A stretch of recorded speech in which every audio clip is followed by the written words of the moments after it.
So in this video, I'm going to tell you how I lost 4 stone and I reversed type 2 diabetes at the age of 34, nearly 17 years ago now. I was one of the first people in the country to reverse type 2 diabetes. Now it's a lot more common. So in this video, you're going to find out how I did it so you can help you if you need to lose 4 stone or 3 stone or 2 stone or whatever, exactly how to do it, the training, the motivation, the nutrition. You're going to find out all about that in this video if you watch. Also in the description here is a link to my 4-week free coaching. So if you want to start coaching for free, you don't want to pay anything, then hit the link in the description. You can get the 4-week free program straight away. So yeah, as said, I reversed my type 2 diabetes. So this is what happened. How did it happen to me? So in my 20s, at the age of 23, I moved to Cyprus, Ayia Napa. I'm sure you heard of Ayia Napa, party central. And I had a party, hedonistic, crazy lifestyle from 23 till 29. 6 years out there, 6 seasons, DJing, singing, drinking, partying, you name it, I was doing it. I never ate at home ever. I ate out 3 times a day. I never had any food in my fridge for 6 years. I ate out takeaways and restaurants and pubs and whatever. And obviously drunk from 9 at night till 5 in the morning. My work started at 9 at night in a pub, finished at 1 in the morning, then DJing in a club from 1:30 in the morning till about 5 in the morning. So it was literally drink from 9 at night till 5 in the morning. That is what happened in my 20s. My body sort of took a beating and I put on loads of weight. I put on loads of weight in the first year in Cyprus. But I was living the dream. Anyway, I could outdrink anyone. I was a champion drinker, Sambuca, all night Sambuca, beer, cider, vodka, Red Bull, vodka Shark, it's called over there, vodka Red Bull, all day, every day, all night, every night. And then sometimes in the daytime as well, people used to come on holiday to see us. And so then I'd be out there drinking with them on holiday as well. So literally just drinking all the time, pretty much an alcoholic. Um, and my body took a beating, put on loads of weight, came back from there when my son was born at age about 30, and I knew I was overweight. And I was going to the gym in England for about 4 years. Thought I was doing it right, trying to get it right. Didn't know what I was doing, so got absolutely nowhere. Well, I go into the gym and do a little bit of here and there, a few reps of this, 5 minutes on a treadmill. Basically, I would spend most of the time in the jacuzzi and the sauna, pretending to myself that sweating it out would be sweating the fat out. But then you come out of them gyms back then, and there would be a vending machine there. So I get a packet of M&Ms and a bottle of Lucozade Sport, as if I'd been burnt all that off and I had earned it. So that was the sort of journey that I was on. So after 4 years of trying at the gym, there was a point in time I was taking my son back to Ireland where he lived then. I'd split up with his mum, so he lived with his mum in Ireland. I was taking him back to Dublin. I sat on the plane, felt like I was actually that 2 weeks he was with us. I couldn't even spend time with him because I was just sweating, like dripping, sweating, ill on the sofa. Ruined that holiday that he used to come over 4 times a year at half terms and stuff, and we'd have 2 weeks together. But I ruined it because I was so ill. Sat on the plane with him, and it felt like I had a lump of a rock up my ass. It was so painful. I was nearly fainting. Dropped him off at Dublin, flew back, got in the car, and drove straight to the hospital. They put me in hospital, done some checks, finger in my ass, and ended up I had a prostatic abscess. So an abscess in my prostate. This was at the age of 34-ish. I was young, too young for shit to be happening to me like that. And it was obviously my lifestyle. I hadn't changed my lifestyle still by then. I was DJing at people's weddings and birthday parties in England and still drinking and doing all sorts. It was still a shit lifestyle. Still didn't know what to do. So it was still a lot of shit going on. Anyway, ended up in hospital with prostatic abscess. So I was in hospital for 6 weeks. They drilled a hole in my gooch and put a pipe in, a hole into my prostate, into the abscess, and left a pipe in there for 6 weeks and let it drain out. I was in hospital for 6 weeks. That sort of was not very nice feeling. As you can imagine, I'll leave the rest of the gory. I did end up shitting myself all over the floor in there. Plenty of worse stuff going on. It was not a nice time. But after 6 weeks, when they went to the day they was going to let me out of the hospital, they did a blood test checked my blood sugars, and then they said, listen, you've got type 2 diabetes. I was like, what? Didn't even know what it was. I sort of knew what it was, but I didn't. So I didn't really care about health back then at all. So they said, you've got diabetes. Yeah, you're going to be go and see the doctor and they'll sort you out. 33 years old, 34 years old, like, yeah, type 2 diabetes was becoming prevalent back then for people that are 45, 50 and onwards. So I was got it quite young at that age there, but I'd given my body quite a hard time. So I did abuse the body and it ended up in that. So they said to me, type 2 diabetic. A couple of weeks later, getting a doctor's appointment. They've given me some medication to take until I got to the doctors. The doctor said, yeah, type 2 diabetes, you're going to have diabetes for the rest of your life. You've got to take these tablets for the rest of your life. One was called metformin and one was called glycoside. These tablets make your pancreas work harder to bring down to produce more insulin, to bring down your blood sugar because your blood sugar is too high. And that's how you end up with type 2 diabetes. Anyway, so as far as I was aware, it was a life sentence. I was going to be on this medication, type 2 diabetic. Didn't sound good, didn't feel good for the rest of my life. But this was more like a kick up the ass for me. So I was like, okay, this is when the shit hit the fan and I sort of changed my lifestyle. I read every book I could read on nutrition and exercise, all the men's health magazines, just really started to take it in and I started to train properly and I started to eat properly for a diabetic. And, miraculously, the kick up the arse was my reason why. Okay, it was a good reason why. So I was motivated, and I started eating right, and I started training right. Miraculously, over the course of that year, from being diagnosed, being put on tablets, I'd lost 4 stone, and I'd brought they do a check on your blood sugar every 3 months. So every 3 months, they'd check my blood sugar, and they say, "Oh, it's quite low. Reduce my tablets. Reduce my tablets." After 1 year, they'd remove the tablets, and they said they'd informed me that I'd reversed my type 2 diabetes. I think I was one of the first people in the country to do that. And it's a lot more prevalent these days because we know how to do it. I didn't get advice on how to do it. I worked out myself and I did it myself. And since then, helped loads of people to not be overweight and to reverse diabetes and to get off medication, including diabetes medication, but also blood pressure medication, all sorts of medication. But yeah, that was what happened to me. In 1 year, I'd reversed the diabetes and I'd lost the 4 stone, working it out myself. The doctor didn't advise me on any nutrition, didn't advise me. I think they do a bit better now, but back then they didn't. They was like, you take these tablets and then you can just eat what you want to eat. I worked out to blood sugar comes up when you eat carbohydrates. So stop eating the carbohydrates, my blood sugar wouldn't go up. I wouldn't need the tablets. And that's what happened over time. And it does take a year. Sometimes it takes more than that. It can take 2, 3 years to do this. Depends on how hard you work out and how hard you cut the carbohydrates and how severe your problem is. But for me, I suppose relatively young for somebody to get type 2 at 33, I had an advantage of not being a 65-year-old, but it motivated me and it worked out for me. I had reversed my type 2 diabetes within a year and I was now not diabetic and not taking any medication. I was watching what I was eating still and I was still training good. So yeah, the main thing you want to know is how do you do that?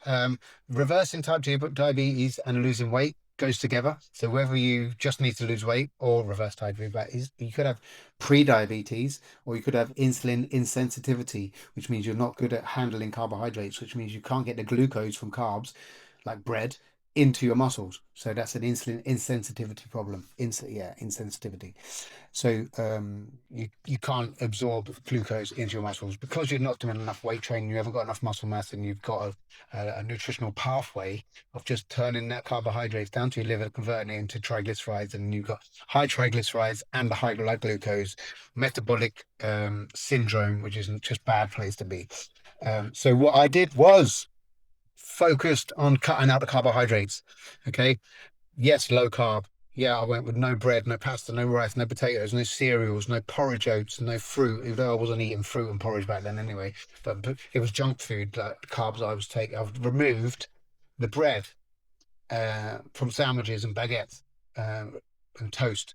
Removed potatoes, chips, and stuff like that. Removed pasta. I wasn't really into pasta probably, but removed pasta, carbs, removed cereals, Cocoa Pops and stuff like that. So my blood sugar didn't go up. So that over time, if your blood sugar is not up all the time, then you start to burn more fat. Because you're not burning blood sugar, you're not using any blood sugar. Now, this is not ideal for muscle bodybuilding, but it is ideal to get your blood glucose down and get your diabetes down and get off medication. Reverse, coming away from them carbs. Obviously, alcohol as well. Alcohol turns to sugar. Alcohol is a macronutrient, which has got 7 calories. So that messes up your system as well. So stop drinking. I stopped doing that, but I had a good reason. I'm not saying you have to do that extreme, but for me, that's the only way that I can do it at the time. I needed to not have diabetes. That was in the first thing in my head. I'm not having it. So that was why I did that. Yeah, second thing to focus on was protein, which is not hard. If you've taken away carbs, what's left? Meat, eggs, fish, bacon and eggs, steak and nuts, meat, any type of meat, any type of bird, chicken, turkey, duck, any type of eggs, scrambled eggs, fried eggs, poached eggs, whatever eggs, boiled eggs, whatever eggs, just loads of that. And then loads of salads and loads of stir fries. Stir fries without the noodles, salads without the potato salad and the bread. English breakfasts like bacon, eggs, mushrooms, and tomatoes without the toast, the bread, or the hash browns, or the beans, because the baked beans come in that tomato sauce. So I was really just ripping it down. Some people call it keto, low carb, high protein. Keto is technology. The terminology is not important. It's the fact of, yeah, I've reduced the carbohydrate intake. So my blood sugar came down and my body started just burning more fat. And then my fat literally went down from 4 stone, which I think was 24 kilos. Did that in that 1 year. All off my own knowledge. I learned from magazines and from books because I had to. Okay. Obviously, focus on, because I'm not drinking beer, not drinking Coca-Cola, gone from normal Coke to Diet Coke's not a problem, and drinking loads and loads of water. We now know 1 litre per 25 kilos, but I don't know, if I can't remember 15 years ago if I was measuring my water, but focusing on water, vegetables, salads, stir fries, and loads of meat, fish, eggs, and chicken, and just avoiding the carbohydrates. Okay. Then go into the gym, learning how to do the gym properly. I was doing weight training properly that I'd learned from a magazine, probably better now after 17 years of studying it even more. But at the time, chest and triceps, back and biceps, and legs, such squats and deadlifts, lunges, step ups. So full body workouts, 3 times a week, probably at least. Trying to remember back then exactly how many days and what split I did, to be honest. It's a bit hard. But I started doing weight training. Okay. Focusing on building up my muscle mass, building up insulin receptors on the muscles, which I'm going to come to in a minute. I'll come to the technology, science bit of it in a minute. Start doing weight training, and on the days I'm not doing weight training, doing cardio, doing plenty of cardio, whether it's on a bike or running on a treadmill or a rower or a cross trainer if you can't do it, whatever, or swimming, whatever. So there was weight training, there was cardio, there was low carbs, high protein, lots of water. That's basically it. But every fucking day, get it done. That's what I focused on. And I started actually to do running. I'd never run before. Couldn't. I used to literally, in Cyprus, I used to have a little chicken chaser motorbike wherever I'd go, drinking, riding. So if I was in that pub, I would ride to that pub, drink, and then I'd ride to that pub or to that shop. I wouldn't walk anywhere at all, let alone run. But I started to learn how to run and did a type of couch to 5K that didn't exist back in them days. But my own sort of run to that lamppost, had one route around the block, and then I'd be able to run for that lamppost, then walk a bit, then double the lamppost, run to another lamppost, and eventually after time I'll be able to run the whole thing. And eventually I did a 5K park run, the local park run. So yeah, got into running, got into weights, and obviously, as I said, the nutrition. Also tracking my stats. As a diabetic, they make you track your blood sugar with a finger prick. Back in the day, nowadays there's a patch, that's probably for type 1s, you get it for free. Type 2s, you can get it if you pay £200 a month. So I don't recommend that unless you want to, because it's a little bit different. But type 2 diabetes, you do a finger prick, you get used to it, check your blood sugar every single morning. If it's high, you've had too many carbs the day before.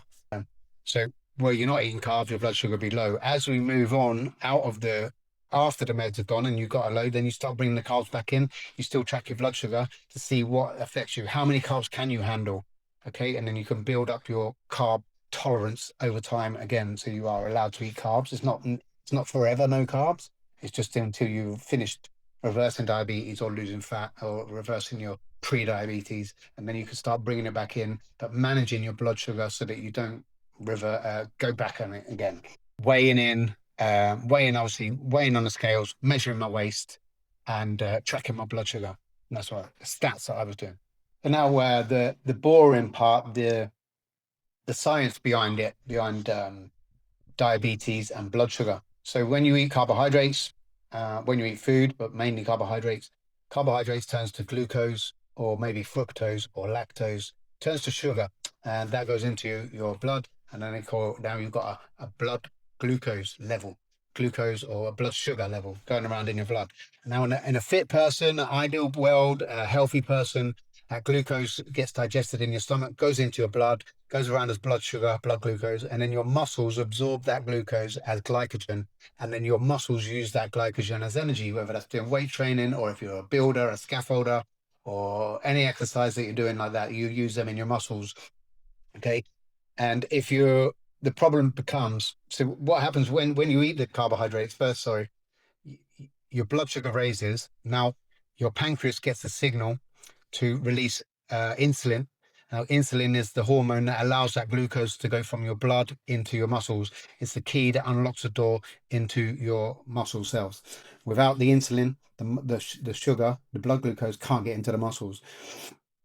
There is another way called GLUT4, which happens when you're doing weight training and heavy exercise. But for this video, was talking about insulin and diabetes. So what happens over time if you're not an active person and you eat too many carbohydrates, too many calories, too much alcohol, too many calories, carbs and alcohol as well, then you're not doing any exercise because you're sat at a desk, but you're eating bread or cereal, Cocoa Pops for breakfast, lunch, mid-morning snack like a croissant, and at dinner, at lunchtime, a meal deal with bread and crisps and a full fat Coke, which is all sugar, sugar, sugar.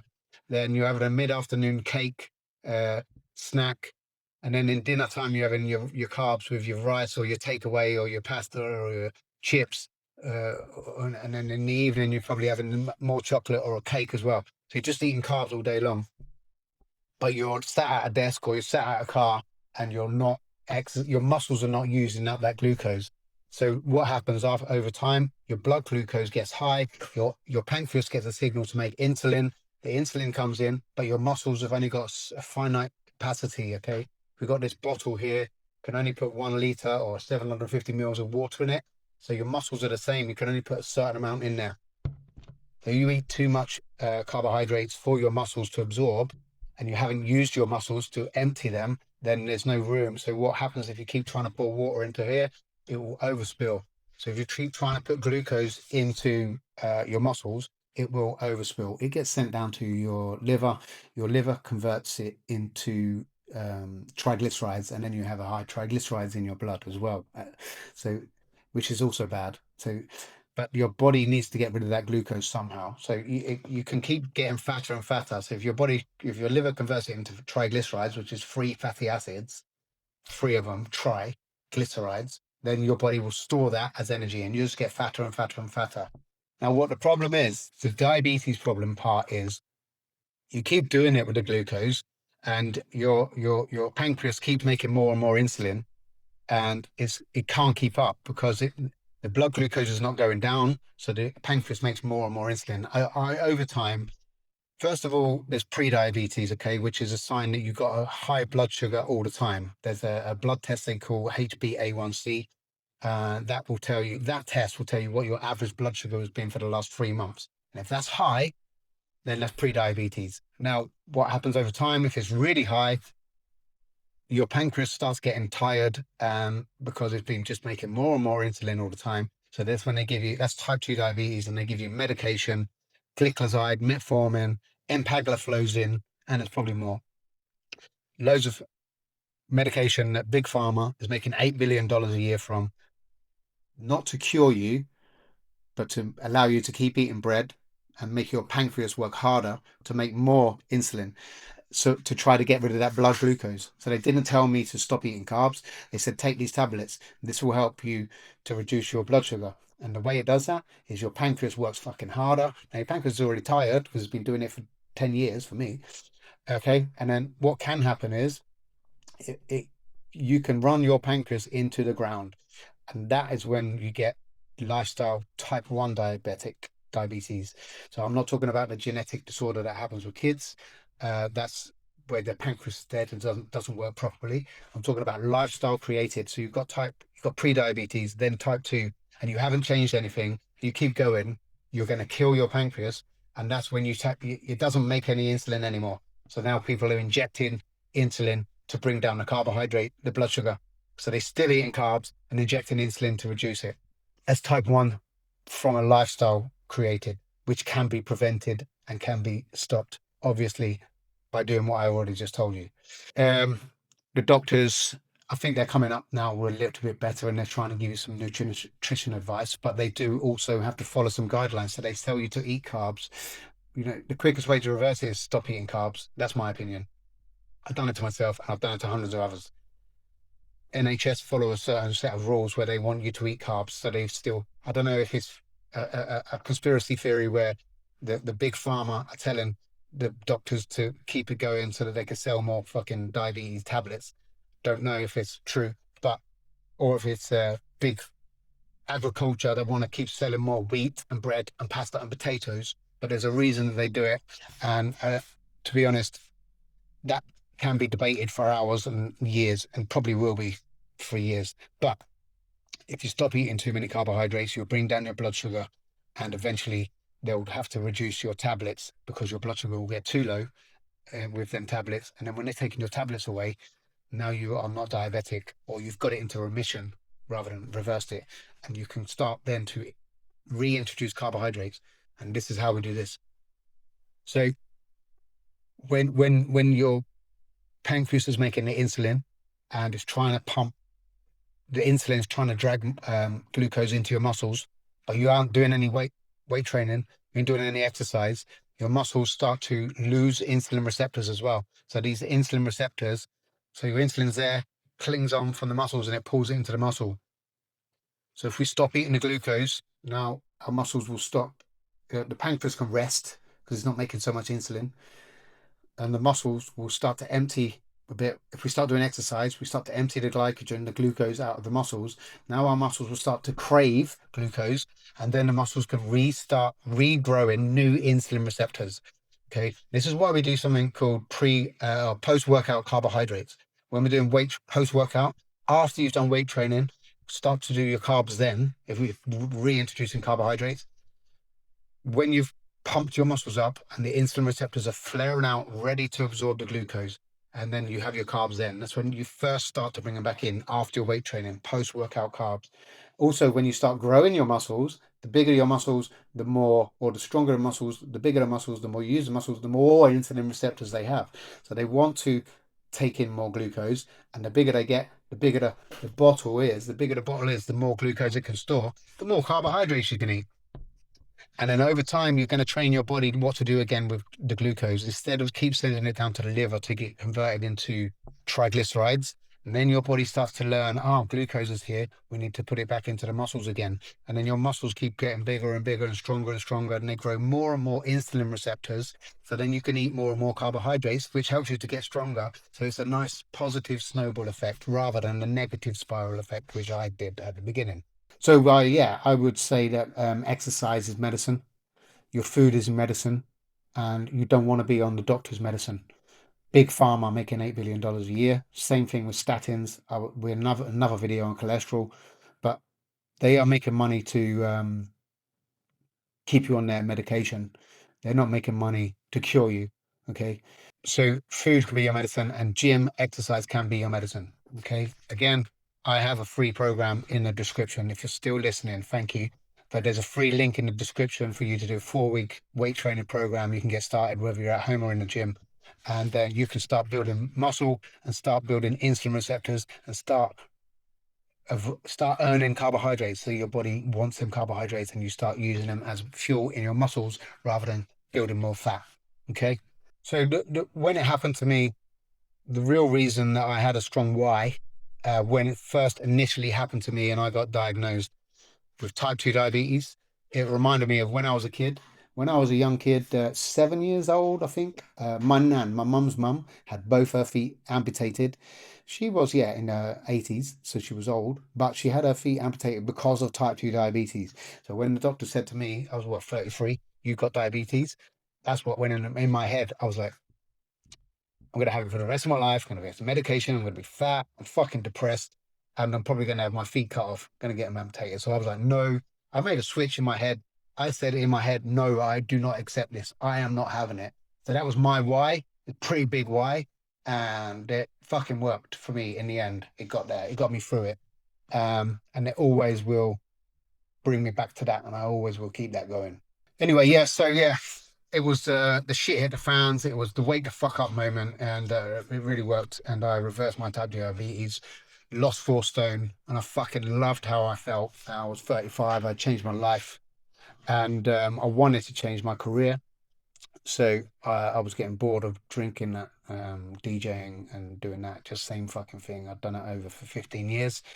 Done by then. So um, I decided I wanted to be able to help people like I helped myself, because I love the feeling that it gave to me, and I wanted to help other people have that feeling as well. So I went and became a master personal trainer. I studied at the European Institute of Fitness up in Lilleshall, where the FA Cup headquarters are, and I became a master personal trainer.